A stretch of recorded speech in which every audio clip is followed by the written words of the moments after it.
tal? Muy buenas tardes, bienvenidas y bienvenidos sean todos los que nos están viendo a través de sus pantallas, a través de sus celulares, computadoras, que están del otro lado de ese medio. El día de hoy vamos a iniciar el primer webinar de mitos y realidades de la energía. Va a ser un primer ejercicio que se realizará a lo largo de estos meses y vamos a hablar sobre los mitos y las realidades de la energía, de los distintos tipos de energía renovable. Este trabajo se realiza en colaboración con el Congreso Nacional de Estudiantes en Energías Renovables y su página favorita de memes de energías renovables, la CEMER. El día de hoy, como participantes, estará el maestro Miguel Ángel Alvarado Morales, la ingeniera Cecia Cristina de Paz Bautista, el maestro Diego Arturo Canul Reyes. Vamos a iniciar presentando a nuestros ponentes del día de hoy.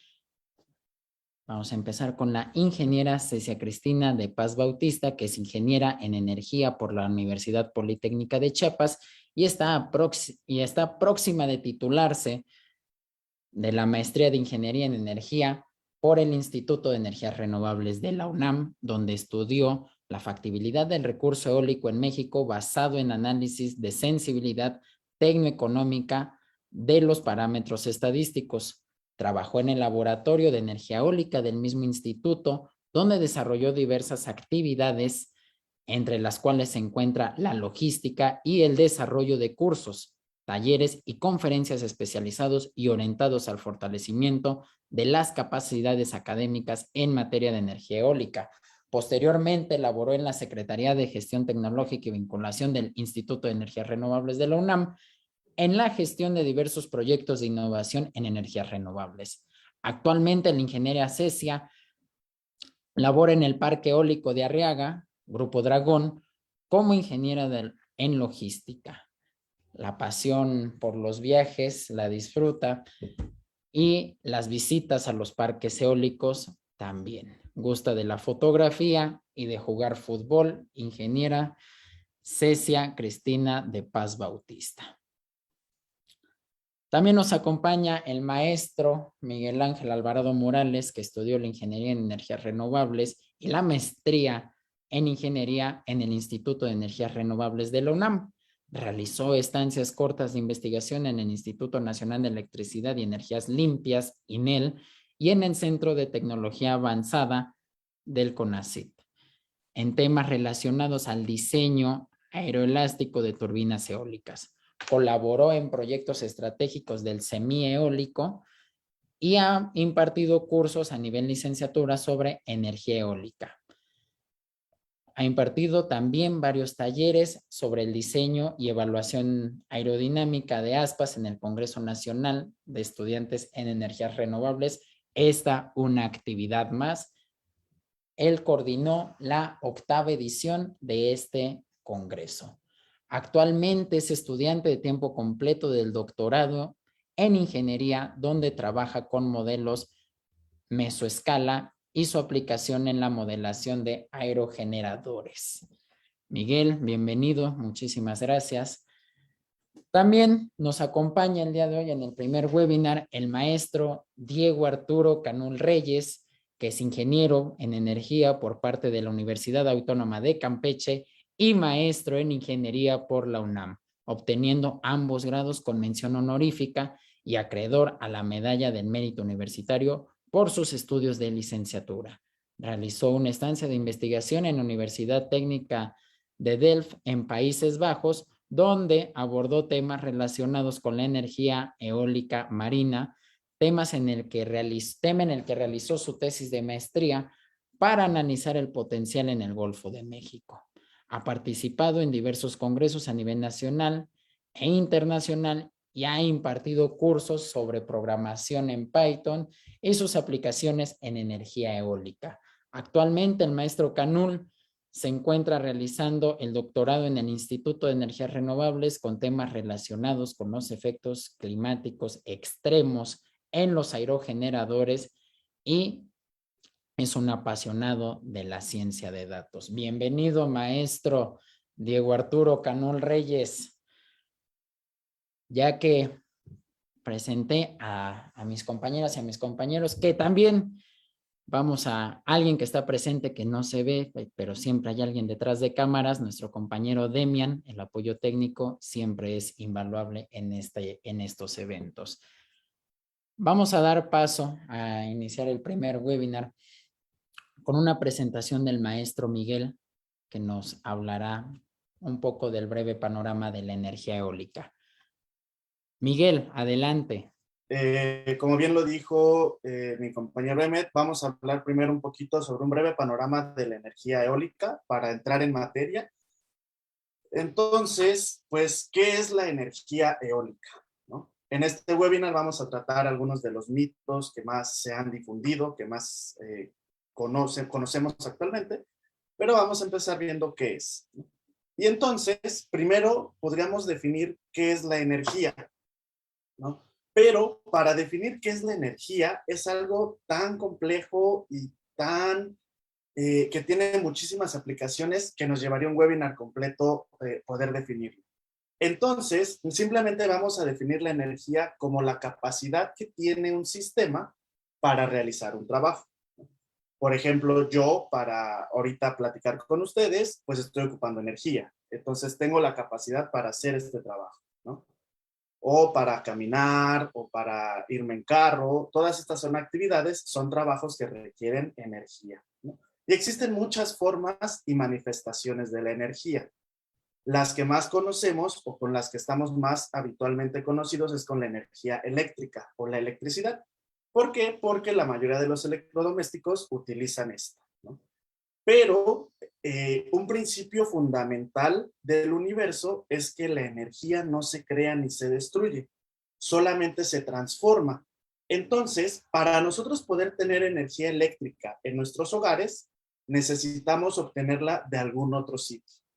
Y entonces existen diferentes fuentes de energía, entre ellas la energía eólica, la energía solar, la energía geotérmica, hidráulica, todas estas que nosotros conocemos como renovables y que tanto apoyamos, pero también existen otras fuentes como la nuclear o las fuentes no renovables, como la que provienen de los hidrocarburos, del gas natural, etc. Entonces, enfocándonos a la energía eólica es el aprovechamiento del viento. ¿Qué es el viento? Pues las corrientes de aire, ¿no? Y entonces, el viento se puede formar de diferentes formas, pero principalmente se debe al calentamiento desigual de la Tierra. Imaginemos el viento como si fuera agua. Cuando nosotros ponemos agua en un pocillo, el agua que está abajo se calienta más que la que está arriba. Y entonces ustedes ven cómo el agua empieza a moverse de un lado a otro. Lo mismo pasa con el viento. El sol llega en unos lugares más fuertes que en otro, entonces el aire se calienta más y se empiezan a mover estas corrientes de aire. Otro efecto por el que se genera el viento es el efecto Coriolis. La Tierra está girando, ¿no? Entonces, al estar girando, pues origina por ahí lo que conocemos como celdas de viento, que también las podemos aprovechar a nivel global. Y un efecto un poco más local, más de sitios, es la brisa marina, ¿no? El hecho de que en el mar esté a una temperatura un poco diferente que en la Tierra, hace que que también el viento se mueva, ¿no? Entonces, tenemos muchos orígenes del viento y pues se ha aprovechado. ¿Desde cuándo se ha aprovechado el viento? Pues desde hace muchísimo, muchísimo tiempo, ¿no? Hace 5,000 años, los egipcios empezaron a desarrollar barcos de vela para navegar el río Nilo.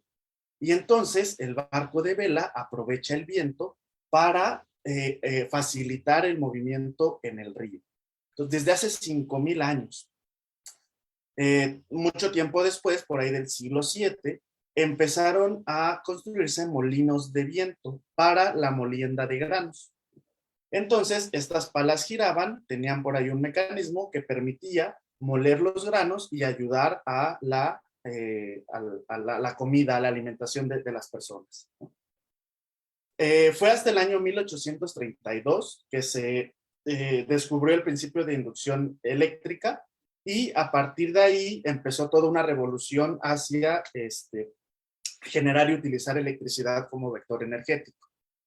En el año 1859 empezaron el descubrimiento de los pozos petroleros, ¿no? En ese entonces, pues los utilizaban para obtener queroseno o algunos materiales para las velas, ¿no? Y se dieron cuenta después que combinando el combustible y el principio de inducción más la máquina de vapor, por ahí de James Watts, pues podían generar energía eléctrica.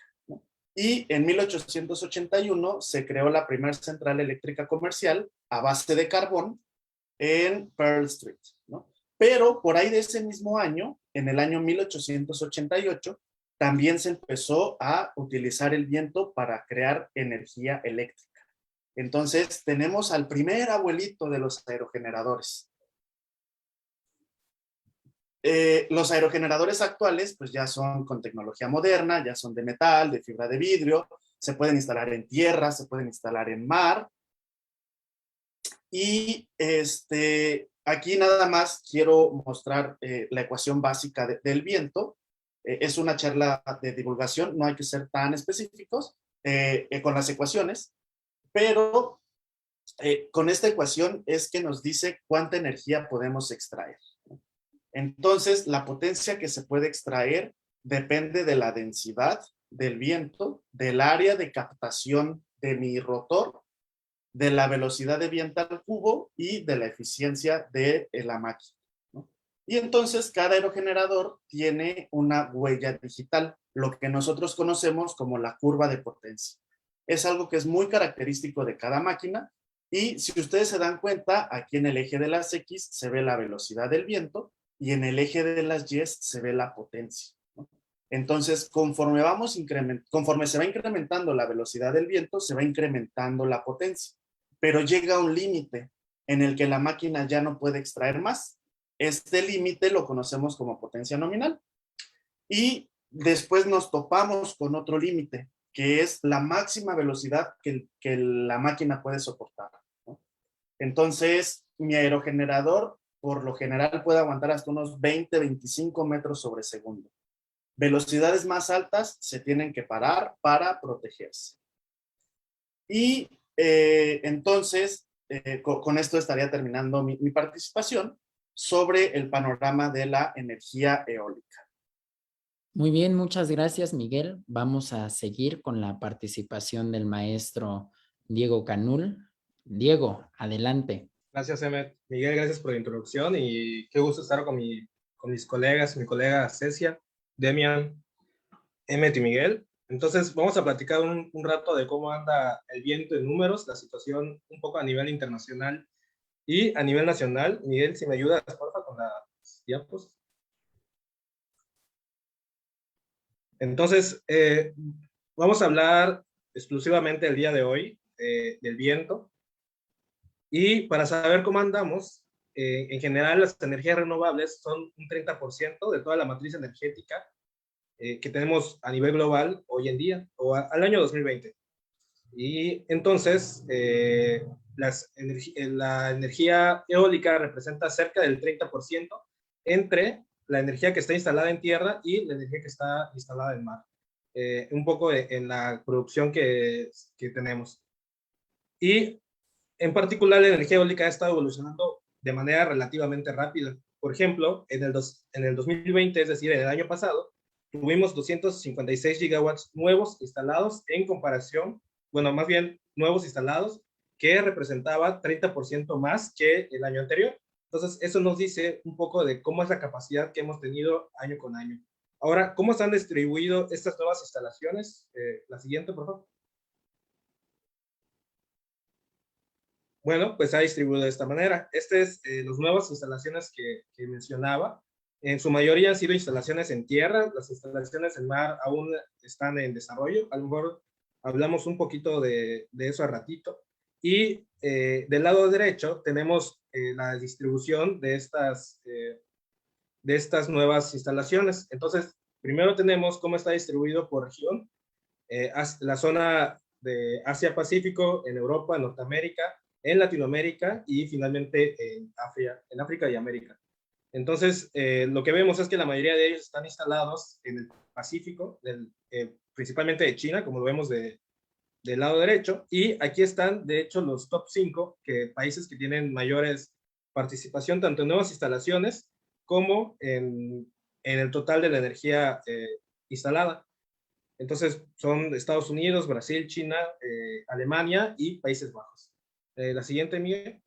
Entonces, esta es nuevamente las instalaciones totales en la parte de abajo que tenemos tanto en tierra como en mar. Del lado izquierdo vemos que la mayoría de instalaciones en tierra son en China, representando el 39%. Luego tenemos Estados Unidos, Alemania, y etcétera, con el total de 707.4 gigawatts instalados. Y del lado izquierdo, en la parte de abajo, tenemos las instalaciones marinas, donde el líder es Reino Unido y se va acercando poco a poco China con un 28%. Entonces, tal vez una vez sabiendo esto, vemos que de hecho no hay países latinoamericanos que se muestren, que se vean en las gráficas, a excepción de Brasil, que anda por ahí con un 3% en tierra. En mar no representa instalaciones por parte de Latinoamérica. Y lo que hay que decir es que las razones por las que estos países tienen grandes instalaciones, aparte del desarrollo tecnológico, es por el recurso que existe en esos lugares. Entonces, la siguiente, Miguel. Entonces, vamos a hablar un poco de cómo estamos en México. Y para saber dónde instalar, tenemos que saber cómo es el viento para aprovechar el máximo recurso que tenemos. Entonces, lo que estamos viendo es un mapa de Global Wind Atlas que lo que se tiene es un proceso, digamos, una simulación del viento a través de 39 años, y este es un promedio. El viento, lo que estamos viendo es el viento a 100 metros de altura. Las zonas rojas representan mayores velocidades promedios anuales y las zonas azules representan menores velocidades. Se pueden ver zonas con altas velocidades, como es en Tamaulipas y al norte del país, algunas cuantas zonas en la zona de California, de la península de California, y vemos una zona bastante pequeña en el istmo de Tehuantepec, ahí en Oaxaca, que de hecho ni siquiera es rojo, es el color que le sigue, que es violeta, ese mero.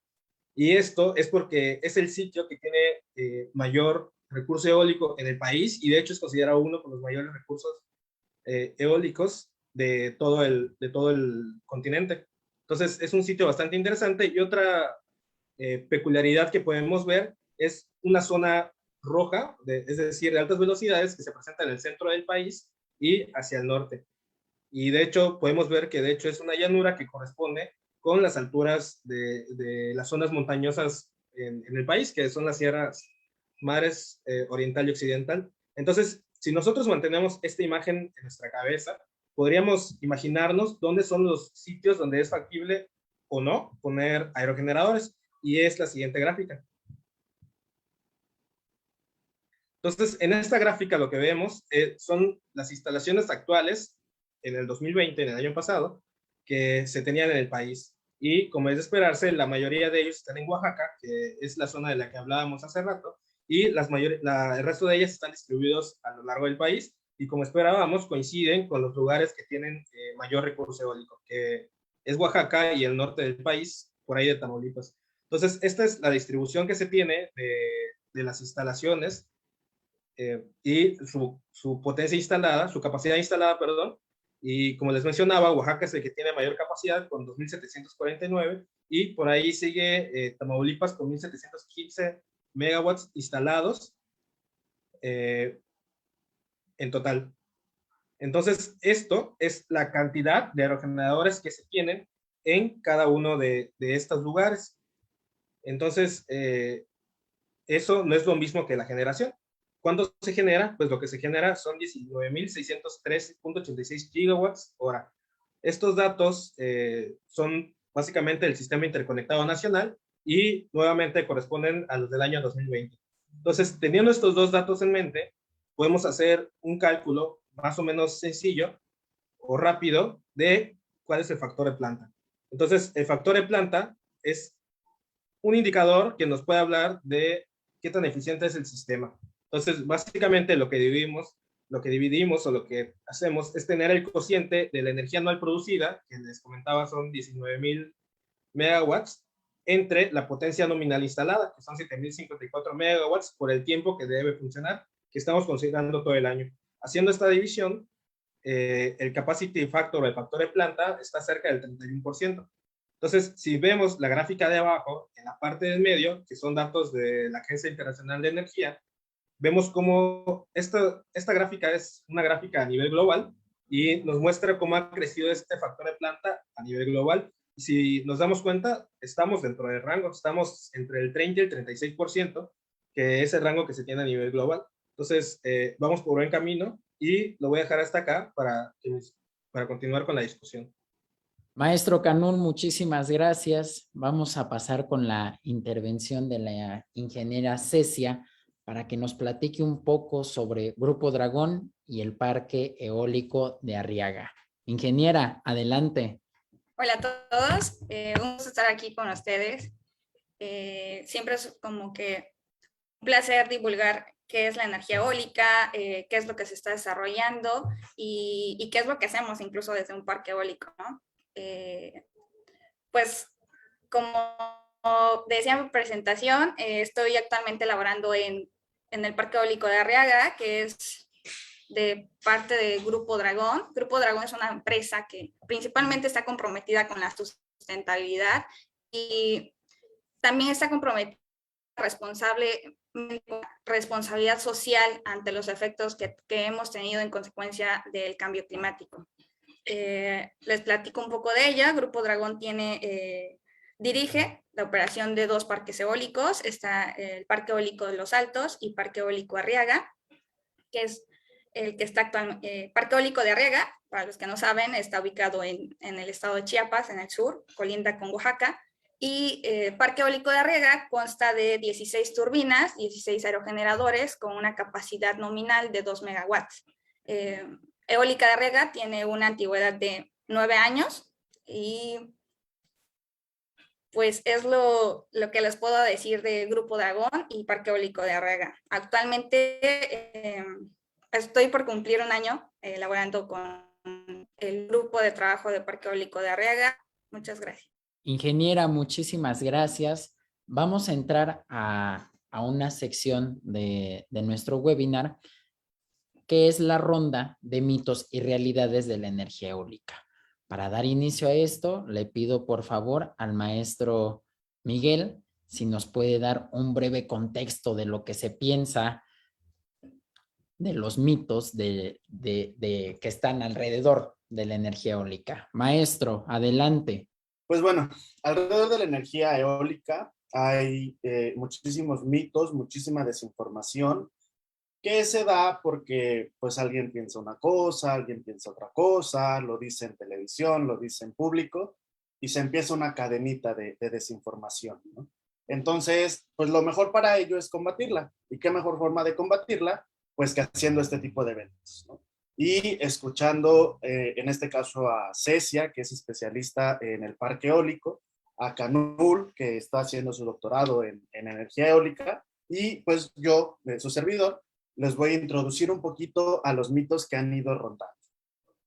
Entonces, el primer mito es que, de lo primero que lo que queremos hablar, la energía eólica es intermitente, ¿no?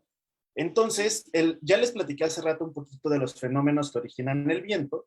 Obviamente, el viento no va a estar soplando todo el día, todos los meses del año, durante todo el tiempo, ¿no?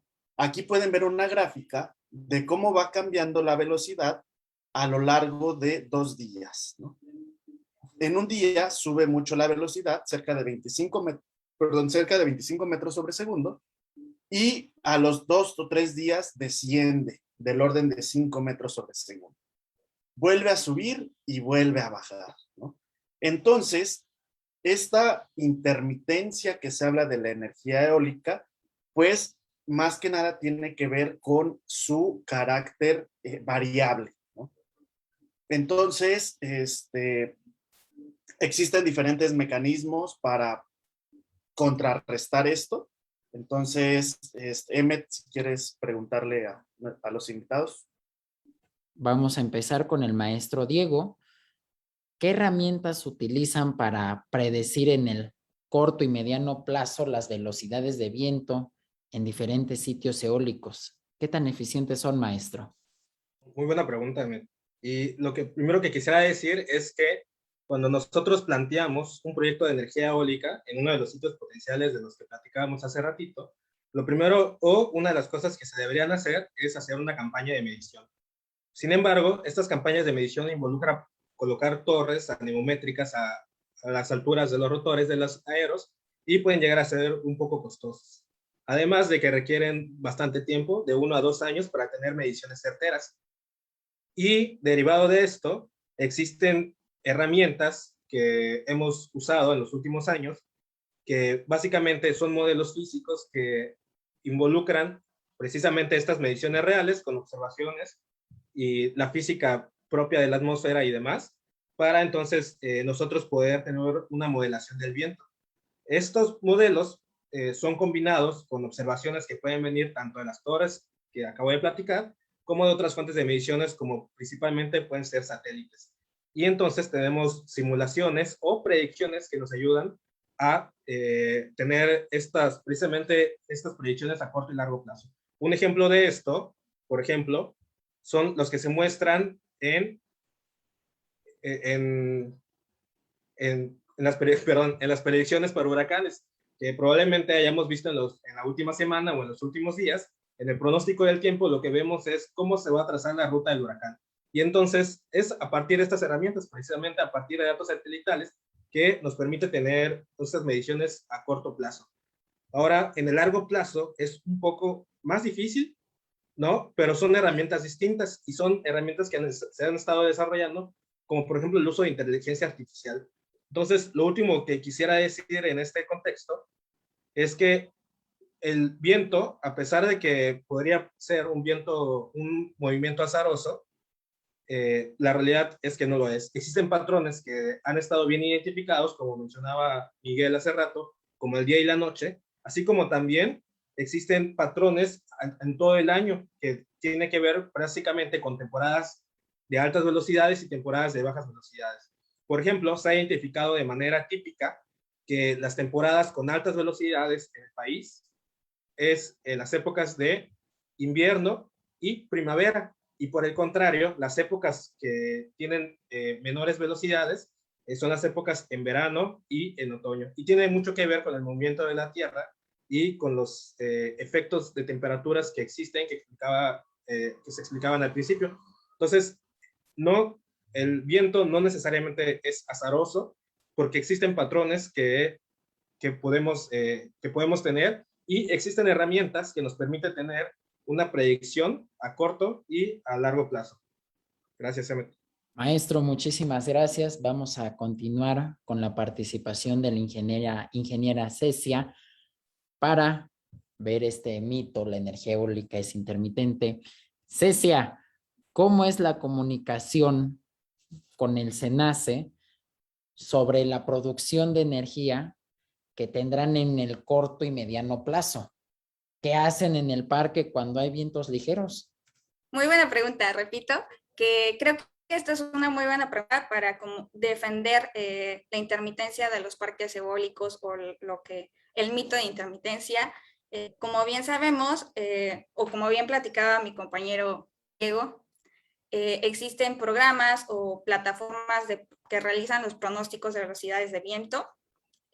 Algunos son muy eficientes, otros se quedan con un porcentaje del pronóstico, pero nosotros en el parque eólico tenemos, bueno, no solo nosotros, sino cada uno de los parques eólicos tiene una plataforma de pronóstico de velocidades de viento, y nosotros a través de esa plataforma de pronósticos de velocidades de viento generamos el pronóstico de generación de la energía a largo plazo.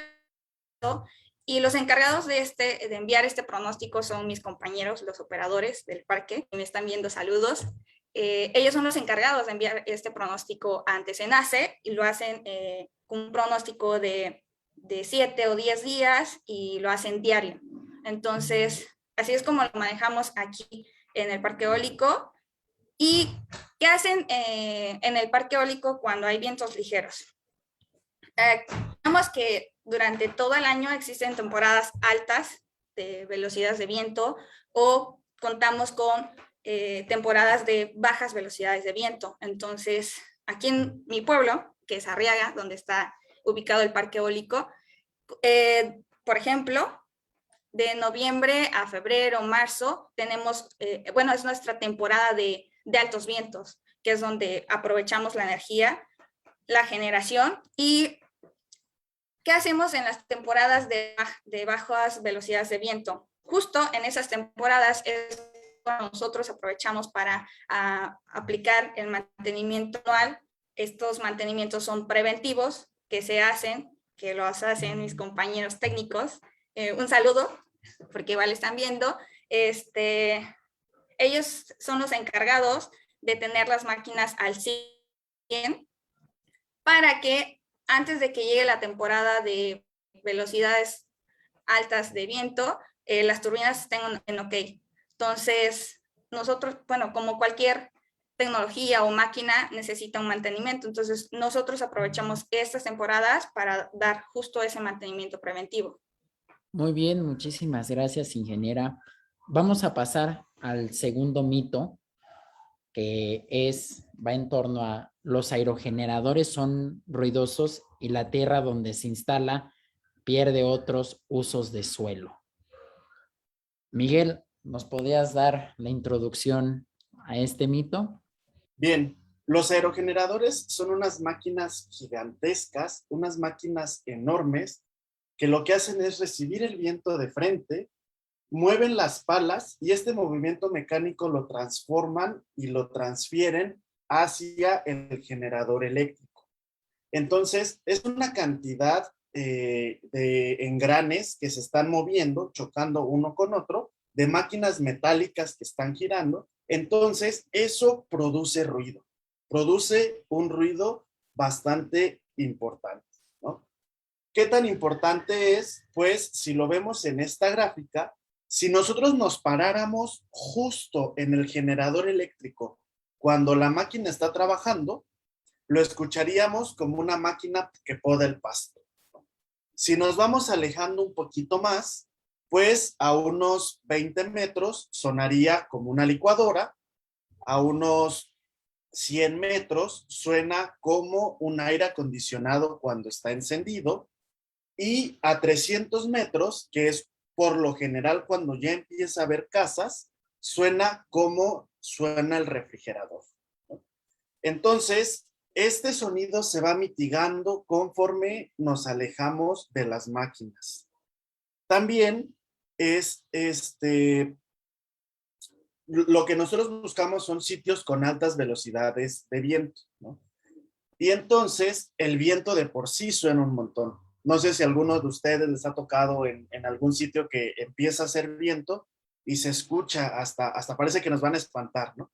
Entonces, yo he tenido la oportunidad de visitar parques y la verdad es que suena más el viento que la máquina, por un lado.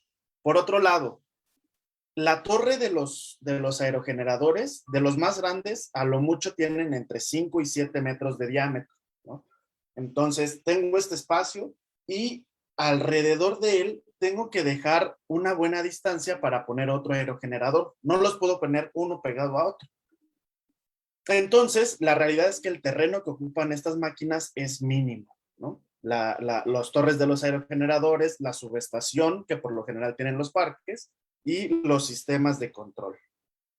Entonces, aquí termino mi intervención, Emmet, para que prosigas con las preguntas. Muy bien, Miguel, muchísimas gracias.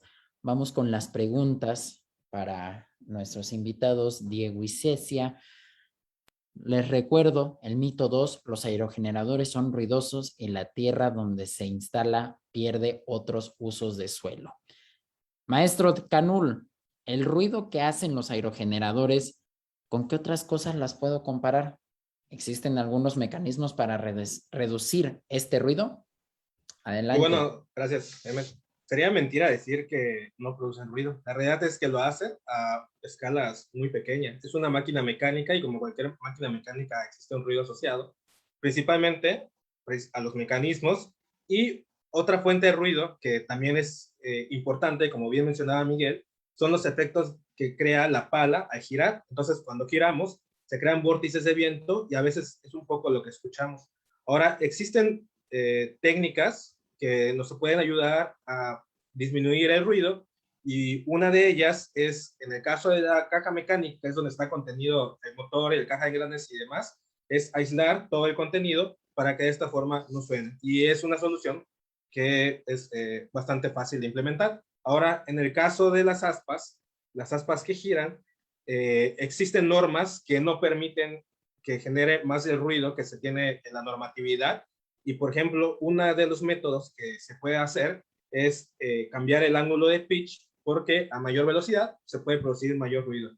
Ahora, ¿qué implica mover el ángulo de pitch? Que el ángulo de pitch, si tenemos el aspa, es el ángulo, básicamente este ángulo, y pensarán, se puede reducir la velocidad, y es verdad, la velocidad se reduce, pero se reduce dentro de un rango establecido en la misma curva que presentaba Miguel al principio, donde a pesar de que se reduce la velocidad, se encuentra dentro del rango de velocidad nominal que típicamente anda entre el 11 al 25 metros sobre segundos en el viento. Entonces, si empezamos a girar y mantenemos el giro del rotor para que se pueda producir la potencia en ese mismo rango, tan solo reduciendo el ángulo de pitch, reducimos el ruido. Y otro, bueno, eso sería en realidad uno de los mecanismos más fáciles, y funcionan para reducir el ruido. Entonces, ¿producen ruido? Sí. ¿Cuánto producen? Muy poco. Muchísimas gracias, maestro. Vamos con la participación de la ingeniera Cecia. Cecia, tú que estás todo el día en el parque, ¿qué tan molesto puede ser este ruido? Pues, ¿qué les digo? La oficina donde yo estoy, que es cerca de la subestación,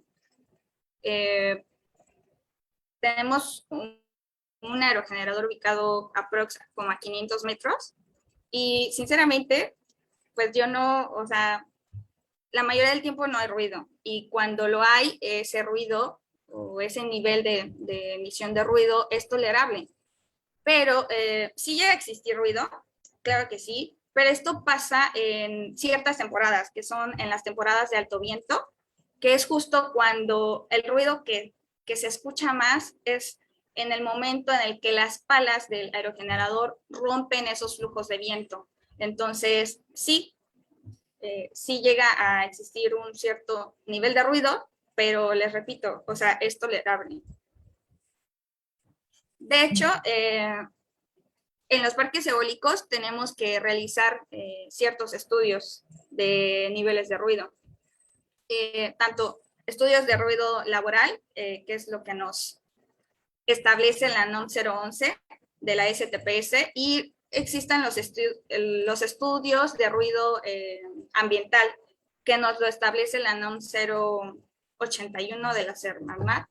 Estas normas nos establecen los límites máximos permisibles, ¿no? El laboral se hace para, pues, las personas que están directamente haciendo el mantenimiento a estas turbinas, que son mis compañeros técnicos, y el ambiental se hace para ver qué tanto emiten estos aerogeneradores a las colindancias de los predios donde están ubicados los aerogeneradores. Entonces, nosotros como Parque Eólico Arriaga estamos dentro de los niveles permisibles, y incluso cuando están en máquina, pues también tienen equipo de protección personal por aquellos ruidos, como decía Diego, pues son máquinas, ¿no? Que al final de cuentas generan cierto nivel de ruido, pero se les provee un cierto equipo de protección personal para cuidarlos de ese ruido. Ingeniera, muchísimas gracias. Vamos a entrar al tercer mito, que pues dicen que la energía eólica es cara e insuficiente. Maestro Miguel, ¿nos podría dar una explicación acerca de los costos asociados? Pues casi al inicio de la plática, el maestro Canul nos enseñó un mapa parecido a este, donde se muestra el recurso eólico que existe en el país. Y si ustedes se dan cuenta, todos los sitios donde hay color como más rojo, más naranja, son lugares con altas velocidades de viento. Resalta Oaxaca, Tamaulipas, de aquí en el norte del país, por ahí está la Rumorosa, ¿no? Si ustedes se dan cuenta, aquí en el mar también hay muchísimo potencial para poder extraer la energía del viento. Actualmente México pues aprovecha en los sitios donde más se conoce que hay estas ráfagas. Entonces, insignificante, la verdad es que no es, porque hay países europeos que ya han logrado suplir su matriz energética al 100% con energía eólica durante cierto tiempo, ¿no? Entonces, eso por un lado. Cara. ¿Qué tan cara es la energía eólica? Hay una ecuación bastante conocida en el ámbito eólico, que es esta de aquí, que es el costo nivelado de la energía. Y me dice qué tan barata o cara puedo yo vender la electricidad que genero, ¿no? Y entonces, este parámetro, este indicador, depende del costo de instalación. Si ustedes se dan cuenta, a una instalación mayor, pues el costo nivelado aumenta, ¿no? Depende inversamente de la potencia nominal de la máquina y del factor de planta, es decir, de la eficiencia. Entonces, si estos valores son muy grandes, pues el costo nivelado es menor, ¿no? Y depende por ahí de otros parámetros como la operación y mantenimiento y el tiempo de vida del parque, ¿no? El costo nivelado hace 20 años era muy alto. Creo que ya acá, el maestro Diego presentó algunas gráficas. Actualmente el costo nivelado de la electricidad generada a partir de generadores eólicos es demasiado competitivo y en algunos casos hasta menor que el de otras fuentes de generación. Entonces, termino mi intervención. Muchísimas gracias, Miguel. Gracias por esta explicación, por esta introducción. Al tercer mito, la energía eólica es cara e insignificante. Le pido por favor al maestro Canul si pues nos puede hablar de la energía eólica, si llega a ser más barata que muchas otras fuentes. ¿Qué nos puedes platicar? ¿Qué se ha logrado en este aspecto? En el caso de la energía eólica en el mar, ¿qué es lo que la hace más cara y qué hace falta para que su explotación sea una realidad en México? Creo que esa es por mucho una de mis preguntas favoritas. Pero bueno, la primera es que vamos a hablar, como mencionaba al principio, que se han instalado nuevas instalaciones que son significativas, 30% de un año para otro, pues ya nos dice algo. Y esto es principalmente porque la tecnología es madura desde hace mucho tiempo y principalmente porque ha evolucionado rápidamente. Por ejemplo, para darnos una idea, como mencionaba Miguel, la potencia generada tiene que ver con el área del rotor o de la máquina que estamos usando, es decir, el generador. Entonces, a mayor tamaño, tenemos podemos producir mayores potencias. Entonces, para darnos una idea, en el 2000 las máquinas promedio eran del orden de 2 megawatts y el tamaño el diámetro del rotor eran 80 metros. Entonces, pues ahí se ven, que de hecho son las máquinas típicas que están instaladas en Oaxaca. Ahora, en el 2015, las máquinas promedio son de 10 megawatts que se instalan principalmente en Europa y entonces el tamaño ahora son de 145 metros de diámetro. Entonces, es una locura.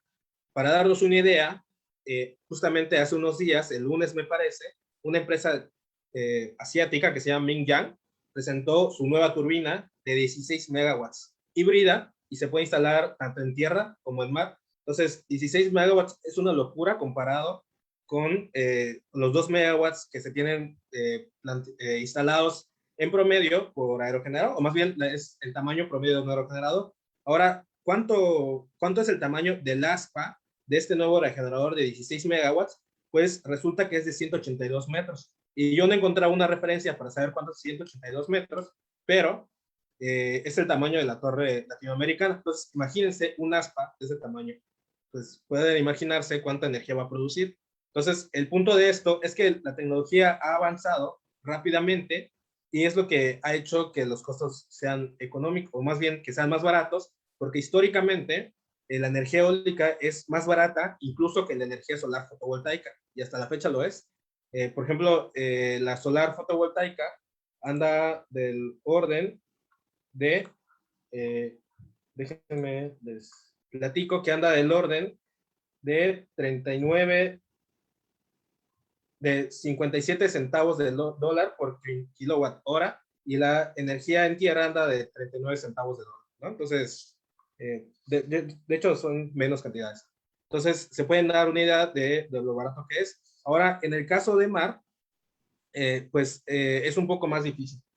Bueno, no más difícil, más caro. En general, en tierra, que son las gráficas que vemos acá, el mayor costo que se absorbe en la instalación es el costo asociado a la turbina, que son los 3 lados verdes que se ven en la gráfica de la izquierda.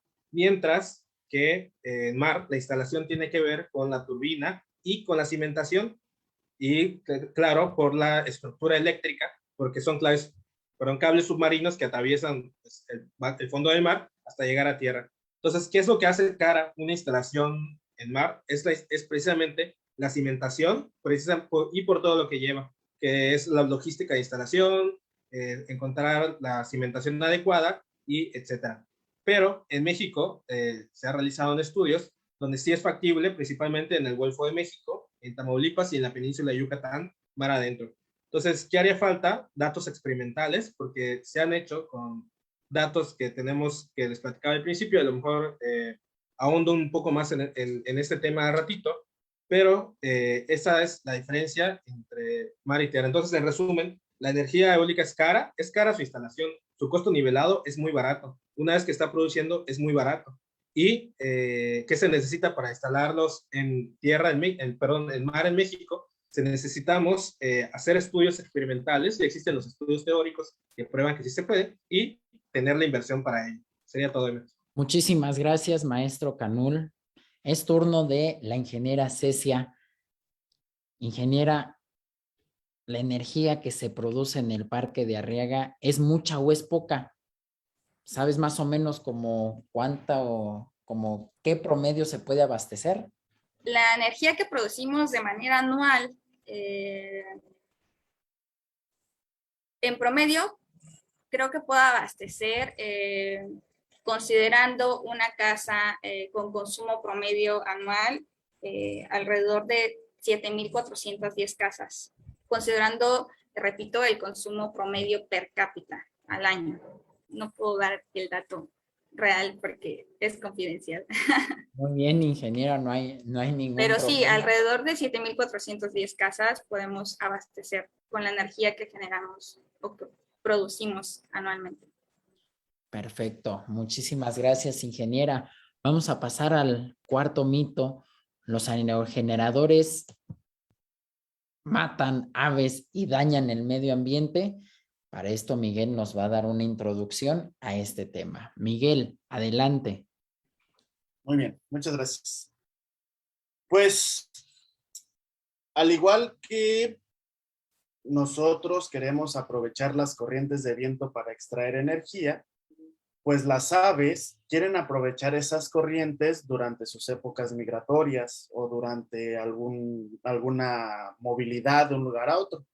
¿Por qué? Porque como el viento se está moviendo, pues simplemente pueden ir planeando y se mueven. Entonces, llegamos nosotros, les ponemos unas aspas enfrente y pues las aves en un inicio pues no las veían o chocaban con ellas, ¿no? Entonces, a partir de eso se empezaron a desarrollar mecanismos para evitar esto.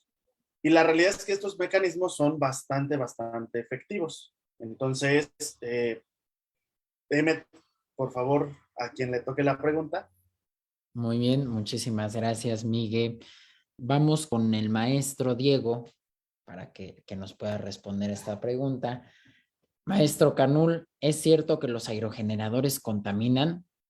¿Qué mecanismos existen para minimizar la interacción con las aves? Bueno, respondiendo a la primera, pues el viento no contamina, ¿cierto? Y una vez que empieza a girar, pues realmente no existe producción de carbono o de contaminantes asociados una vez que la máquina ya está en funcionamiento. Lo que sí hay que decir es que hay que considerar todo el ciclo de vida de funcionamiento de la máquina. Es decir, desde que se crea el primer tornillo hasta que se pone en marcha y dura los 20, 25 años que tiene que durar. Tal vez una pregunta sería, ¿cuánto carbono se origina en ese proceso? Y les voy a decir, porque esto, evidentemente, el proceso de instalación, manufactura y demás, mantenimiento, pues conlleva muchos materiales, muchos procesos de transporte, fabricación, instalación. Y los materiales van acero, fibra de vidrio, entre otros. Entonces, en promedio, para un proyecto de 20 a 25 años, la huella de carbono, bueno, no la huella de carbono, la emisión de carbono asociado por kilowatt hora es 11 gramos. ¿Y cuánto es 11 gramos? Pues, para poner en contexto, la energía solar fotovoltaica, igual en todo el proceso del ciclo de vida, anda del orden de 44 gramos y, como es de esperarse, la producción por carbón es cerca de 1000 gramos. Entonces, es muchísimo menor lo que se produce en el ciclo de vida total del aerogenerador que lo que produce en sí. Es decir, cuando está funcionando ya no hay emisiones de carbono. Ahora, esto también puede cambiar conforme cambia la tecnología. Por ejemplo, una de las turbinas que se presentó en el 2019, no recuerdo la empresa, pero me parece que es GE, General Electric, presentó la Alliad X de 12 megawatts, donde la estimación en el proceso del ciclo de vida era de 6 gramos, es decir, cerca de la mitad de lo que se produce en promedio. Esto en el caso de los contaminantes. No voy a decir que no contaminan, voy a decir que contaminan muy poco. Ahora, contestando a la segunda pregunta, ¿qué medidas se puede hacer para reducir el impacto de aves en aerogeneradores? Pues existen medidas pasivas. Una de ellas es pintar de negro el aspa o pintar el aspa para que sean visibles para las aves, pero probablemente Cecia pueda ahondar un poco más de esto.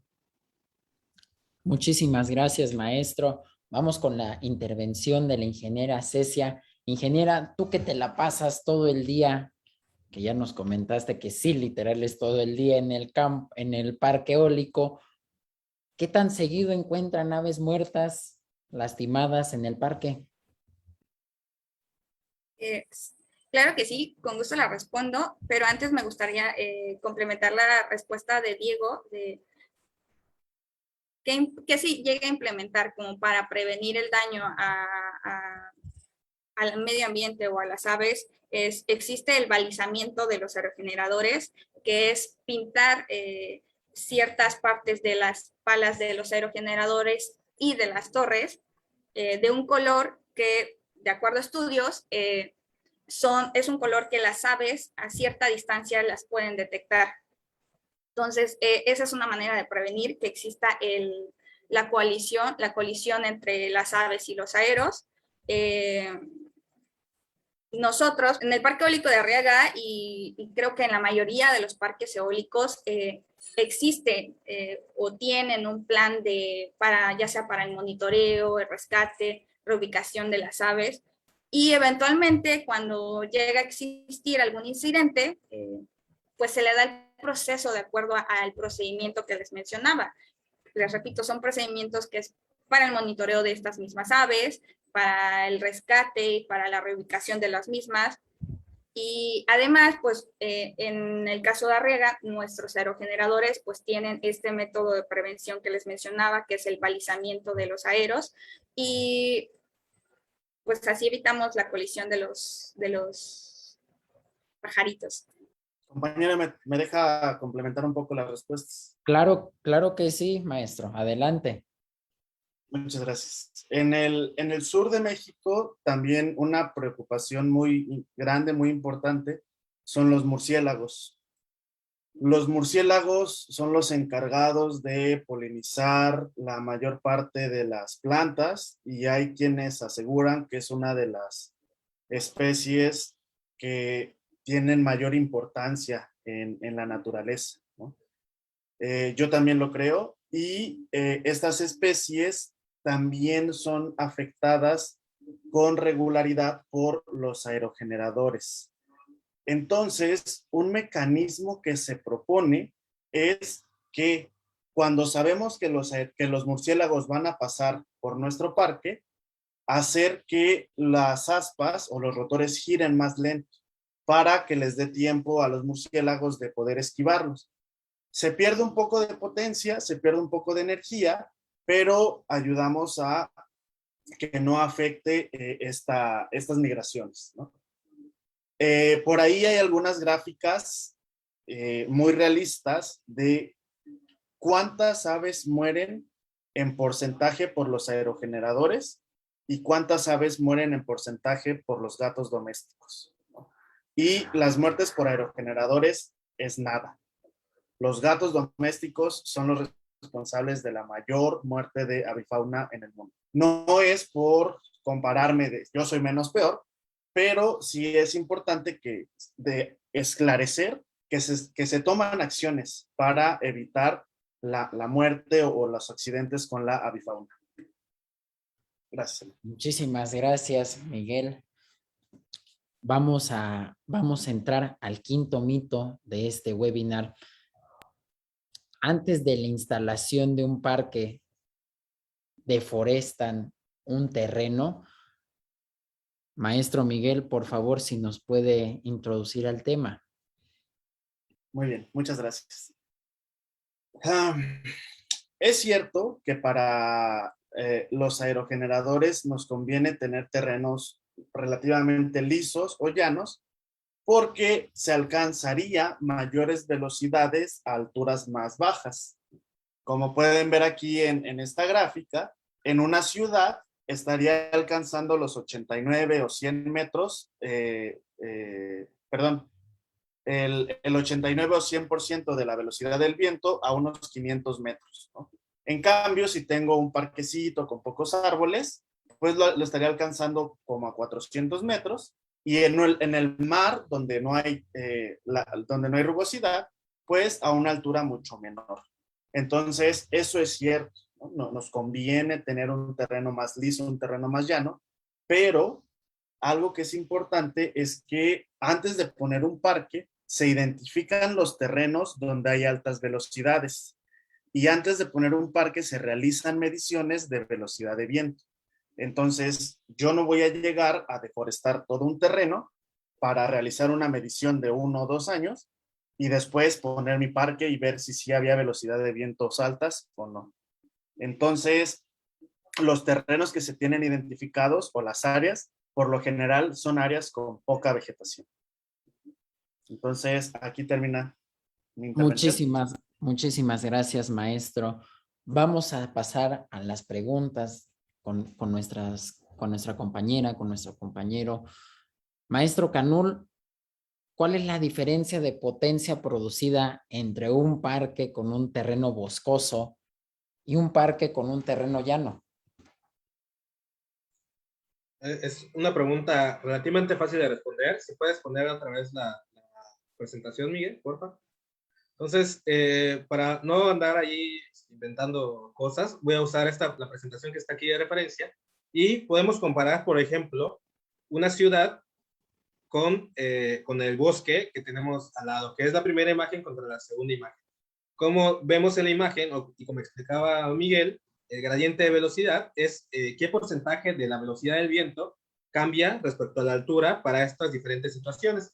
Entonces, vemos, y del lado izquierdo tenemos la altura en metros. Vamos a tomar como referencia los 150 metros que se ven, que es lo que está a la vista, y vamos a tomar, igual de referencia, 10 metros sobre segundos como una velocidad para hacer cálculos sencillos.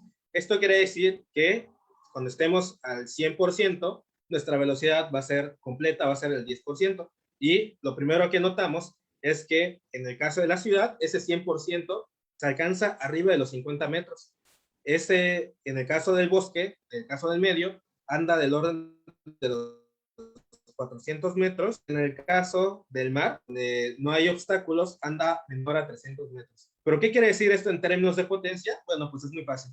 Si recordamos la ecuación que nos mostró Miguel al principio, vamos a obtener la potencia contenida en el viento con la ecuación del área y la velocidad al cubo y la densidad. pero la densidad y la velocidad del cubo a 150 metros para el primer caso, que a un 61% del gradiente de velocidad vamos a tener 6.1 metros sobre segundos. Entonces, haciendo estos cálculos, se va a producir 139 watts por metro cuadrado en el primer caso. Haciendo el mismo cálculo, vamos a tener 258 watts por metro cuadrado. Haciendo el mismo cálculo, vamos a tener 446 metros sobre segundos para la misma altura, ¿sale? Entonces, ¿esto qué quiere decir? Porque yo tampoco me entendí. Es que si consideramos la primer caso como la máxima potencia que podemos obtener es el 100%. En el segundo caso obtenemos 258 watts, que representa 85% más de lo que producimos en el primer caso, únicamente por considerar un terreno sin obstáculos. Y en el tercer caso es 446 watts, que representa 2.21 veces más lo que se hace en el primer caso. Entonces, básicamente lo que quiere decir es que cuando hay obstáculos o ningún obstáculo, obtenemos mayores velocidades a menores alturas. Y es por eso que la idea de obtener turbinas en el mar es atractiva, porque tenemos mayores velocidades a menores alturas. Y es por eso también que la mayoría de las instalaciones eólicas instaladas en terrenos donde no hay obstáculos, no tendría sentido un aerogenerador en una ciudad donde hay muchísimos obstáculos, e incluso los mismos van a permitir el flujo de aire como debe de ser. Entonces, esa es la diferencia en porcentaje, si lo queremos ver así, en el bosque comparado con la ciudad es cerca del 100%, y en el mar comparado con la ciudad es más del doble, casi, sí, es más del doble. Entonces, eso sería todo. Maestro, muchísimas gracias. Con esta explicación me queda más que claro que en el predio que tengo en Coacalco, Estado de México, no voy a poder tener un aerogenerador. Muchísimas gracias, maestro Canul. Vamos con la ingeniera Cecia. Cecia, ¿qué tantos árboles existen en las inmediaciones del parque donde trabajas?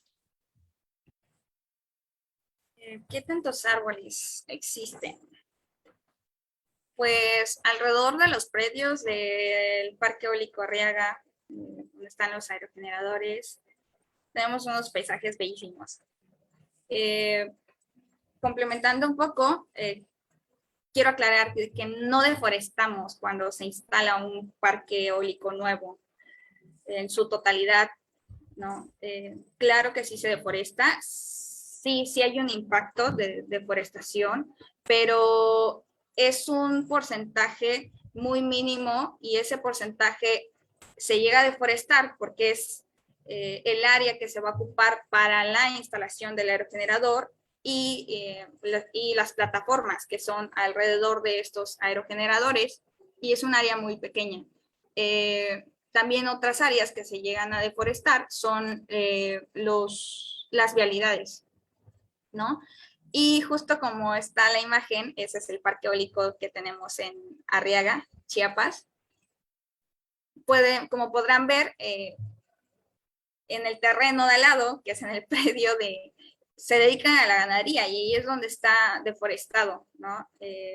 Se conserva la mayoría de árboles que se puede conservar, y en el momento que nosotros establecemos las áreas donde se van a instalar los aerogeneradores, o como los estudios que nos comentaba Diego, que se hacen antes de la instalación de un aerogenerador, pues se llega y la fauna que existe en esas áreas se reubica en áreas de amortización, donde se les llega a dar el control y seguimiento de estas mismas, de esta fauna que estaba o que existía en esas áreas que eran necesarias deforestar para la instalación de los aerogeneradores. Y como pueden ver en las fotos, si me preguntas qué tantos árboles existen al lado de los aerogeneradores o del parque eólico, ahí está la foto.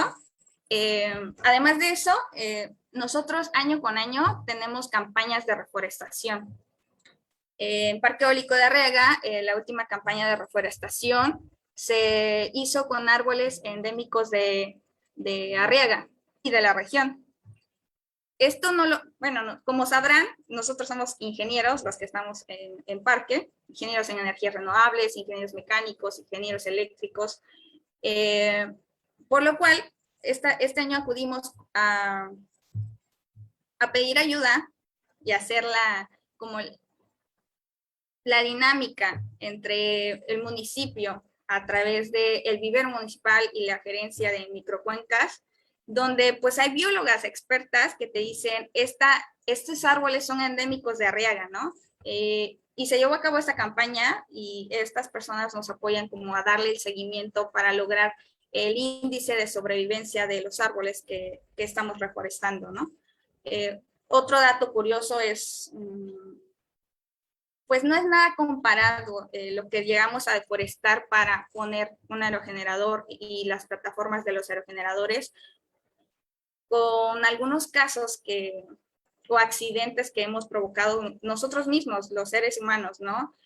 Hace unos meses, bueno, a inicios del año, aquí en Arriaga hubo un incendio forestal que devastó hectáreas y hectáreas y hectáreas de árboles. De hecho, el área donde nosotros reforestamos, porque sí nos afectó, fue un área donde pasó el incendio, pero este incendio no fue, o sea, esta deforestación no fue por instalar un aerogenerador, fue por un incendio provocado por personas que no tuvieron cuidado al controlar al momento de estar haciendo su quema de basura, ¿no? Entonces, quería poner ese ejemplo porque a veces como que castigan a la energía eólica en el tema de la deforestación, cuando hay otros temas que, pues por error humano, ¿no? Perdemos la vista con tal de castigar y voltear a ver una energía en específico. Muchísimas gracias, ingeniera. Si podemos mover un poco la presentación. Miren, ahí está la ingeniera en la imagen. No soy yo. Ah, no, no es usted. No. Discúlpeme, pero efectivamente, como decía la ingeniera, los paisajes se ven impresionantes y nosotros que lo estamos viendo aquí en la pantalla, qué envidia usted que los vea a diario. Sí, la verdad que llevo un año y todavía sigo disfrutando de esa vista. Excelente, aparte ya queda más que claro que la energía eólica no tan solo es socialmente responsable, sino medioambientalmente, sino ambientalmente responsable. Vamos a pasar a la sesión de preguntas y respuestas por cuestiones de tiempo y por la cantidad de comentarios y preguntas que se han formulado en las redes sociales. ¿Qué les parece a los ponentes si respondemos solamente 3? Y las demás se emiten respuesta en las redes sociales. Claro, estas preguntas se le pasarán a los ponentes y ya emitirán ellos las respuestas. ¿Estamos de acuerdo? Sí, muy bien. Pregunta número 1. Dice, Víctor Manuel Toledo, secretario de Medio Ambiente, afirmó que las turbinas eólicas roban el aire a las comunidades indígenas. ¿Qué tan cierto es esto? ¿Alguien que no la quiera responder esta pregunta? Muy bien. Si quieren, comienzo yo. Ya platicamos de cómo es el proceso para extraer la energía del viento. En ningún momento de este proceso extraemos el viento. En ningún momento lo pasamos por un ducto, en ningún momento lo contaminamos, lo mezclamos con otra sustancia. Simplemente dejamos que el viento pase a través de las turbinas y el viento sigue su camino, ¿no? Ya no va a ir a la misma velocidad. Pensemos, llegó a mi máquina con unos 20 metros sobre segundo, la va a atravesar y va a viajar a unos 15, 16 metros sobre segundo, ¿no? Después, conforme siga avanzando, la velocidad se va a recuperar, ¿no? Entonces, muy lejos de la máquina, voy a volver a tener esos 20 metros sobre segundo. Simplemente estamos extrayendo la energía cinética y convirtiéndola a energía eléctrica. ¿vale? Entonces, no se roba el aire de las comunidades indígenas. Muy bien, muchísimas gracias, maestro. Vamos a otra pregunta. Nos comentan que los aerogeneradores secan las fuentes hídricas del subsuelo. ¿Esto es posible? Secan, o incluso vi por ahí en Facebook que preguntan que si usamos el agua subterránea para echar a andar a los aerogeneradores, y no, eso es un mito tal cual, porque pues nosotros utilizamos energía para mantener los aerogeneradores, digamos, en OK, para que en el momento que detecten nuestras palas de los aeros el primer flujo de viento, empiece a romper el mecanismo del aerogenerador, y pues nuestra fuente es renovable, es el viento. No, eso es un mito, no usamos agua del subsuelo para poner en funcionamiento los aerogeneradores. Muy bien, ingeniera, muchísimas gracias. Otra pregunta que tenemos aquí en las redes: ¿qué tan factibles son las mediciones? Yo puedo responder a esa pregunta. Adelante, maestro. Eres el experto en pronósticos, Diego. No, aún no, esperemos en algunos años. Entonces, es una muy buena pregunta. Yo hablaba de estos pronósticos al inicio y, como mencionaba, son pronósticos que se realizan a corto y un poco a largo plazo. ¿Y qué tan fiables son? Pues lo que hacemos, o lo que se hace en la literatura, es comparar estas mediciones con observaciones reales, con observaciones de torres anemométricas, y entonces se corrigen.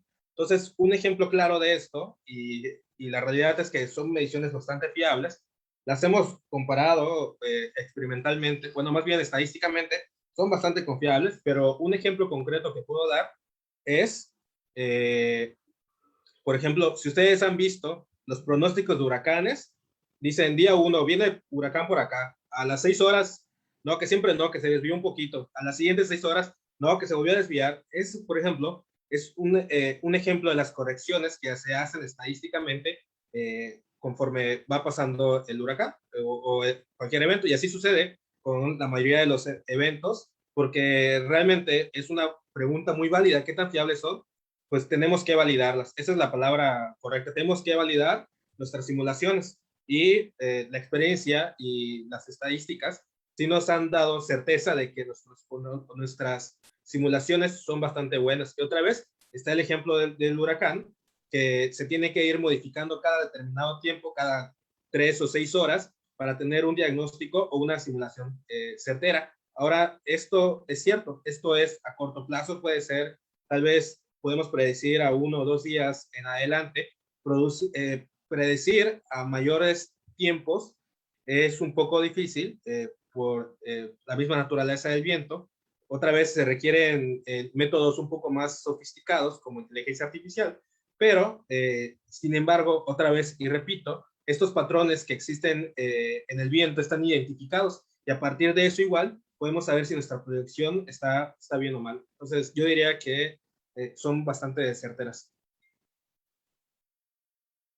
Muchísimas gracias, maestro Canul. Vamos a pasar con otra pregunta. Tenemos un poquito más de tiempo. ¿Qué tan complicada es la disposición final de los aerogeneradores una vez que termina su vida útil? ¿Qué tan alto es el impacto ambiental? Muy bien, si quieren contesto yo. La vida útil de un aerogenerador ronda los 20-25 años, de acuerdo a la norma.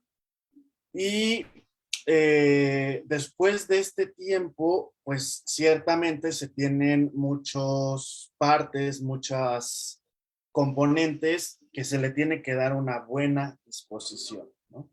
Como dato curioso, el primer parque eólico que se instaló en México fue por ahí del año 2006, y ya pasaron, ¿cuántos años?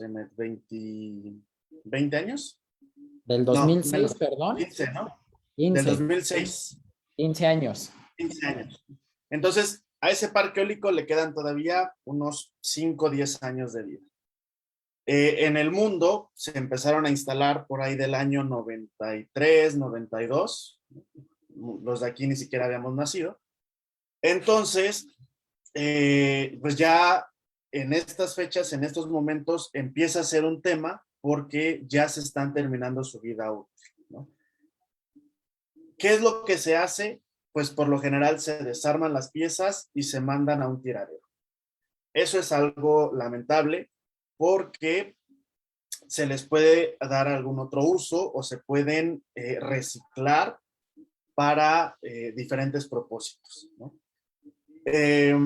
Las palas están hechas en su mayoría de fibra de vidrio, lo cual pues también es muy difícil de reciclar, pero yo creo que más que un problema es una oportunidad para investigar qué se puede hacer con estas, cómo las podemos desechar de forma eficiente, de forma buena, ¿no?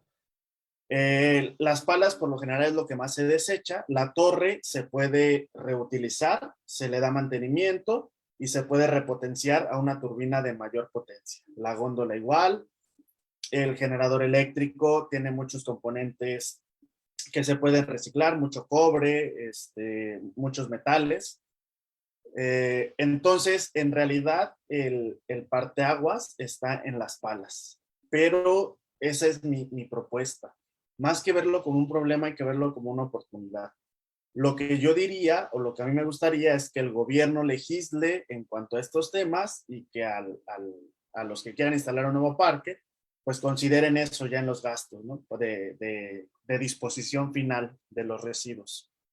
Entonces, esa es mi opinión personal, ¿no?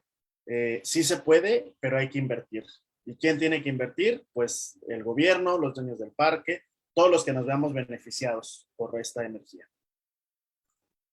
Yo quisiera complementar, Miguel. Hay, como bien dices, la preocupación principal es de las palas. Entonces, he visto algunas soluciones ingeniosas basadas en el reciclaje o tal vez en el reuso. Y, por ejemplo, una de ellas fue una propuesta bastante interesante de por qué no usamos las palas como puentes. Y entonces unes dos edificios. Y, por ejemplo, son bastante comunes construcciones arquitectónicas que unen dos edificios con puentes, o, ¿por qué no? Ahora que lo pienso, usarlos como puentes peatonales. Ya está hecha la estructura, tenemos el material, entonces solo hay que ponerle las escaleras, ¿no? Entonces, me parece, o sea, bueno, no es así de fácil, pero es una propuesta interesante y pues nada más quería mencionar ese ejemplo. Muy bien, hasta ahí queda la respuesta. No hay algo que quieran aportar más acerca del reciclaje. ¿No? Pues bien, agradecemos a toda la audiencia que estuvo presente en la transmisión de este primer webinar en coordinación con el Congreso Nacional de Estudiantes en Energías Renovables y la CEMER, o conocida en Facebook, la Secretaría de Energía. Antes de despedirnos, compañera, compañeros ponentes, ¿algo más que quisieran agregar? Yo sí quisiera agregar algo, como en parte respondiendo a una o dos, tres preguntas que hicieron, de acuerdo a qué tanta es la diferencia entre el pronóstico versus lo que se genera y así. Sí existe un porcentaje de error, lo cual a los chicos que nos están viendo, si son estudiantes todavía de ingeniería o quieren estudiar la ingeniería, pues sería un muy buen tema incluirse como acá a los grupos de investigación donde están desarrollando estos temas de desarrollo de pronósticos de las velocidades de viento para la generación de energía eólica. Todavía no tenemos un pronóstico el cual nos ayude como donde el porcentaje de error sea menor. A eso voy. Entonces, esa es como una invitación que les hago. Y sería todo por mi parte. Gracias. Muchas gracias, Cecia. Diego, Miguel, ¿algo que deseen agregar? Yo estoy un poco consternado porque hay preguntas muy interesantes, pero pues, el tiempo no nos da para responderlas tal vez en alguna próxima edición. Y igual me emociona mucho ver que hay personas respondiéndose entre sí en los mensajes, me emociona aún más. Y pues agradecer la invitación y complementar un poco el mensaje de Cecia, que hay, la ingeniería muchas veces es atractiva para quienes estudian porque piensan que van a terminar trabajando en el parque eólico o en la industria en general, pero también dejar abierta la invitación, que también existe una parte muy interesante de la ingeniería, que es la academia, la investigación, y a veces yo quisiera hacer el trabajo que hace Cecia, y yo no sé si Cecia quisiera hacer el mío, pero bueno, entonces yo creo que lo dejo hasta acá y gracias por la invitación. O Maestro Diego. incluso otro tema que pueden desarrollar es el reciclaje de los aerogeneradores.